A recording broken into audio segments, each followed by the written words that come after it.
it would be a boundary and not a blessing. But I believe we are called to be a bridge and a beacon.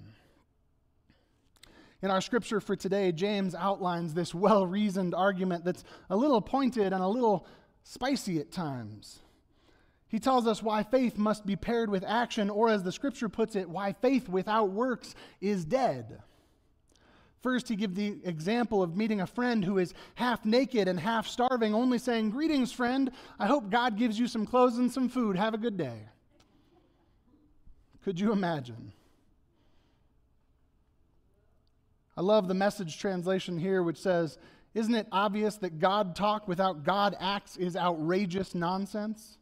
Similar to the NRSV, but as I put it, a little more spicy.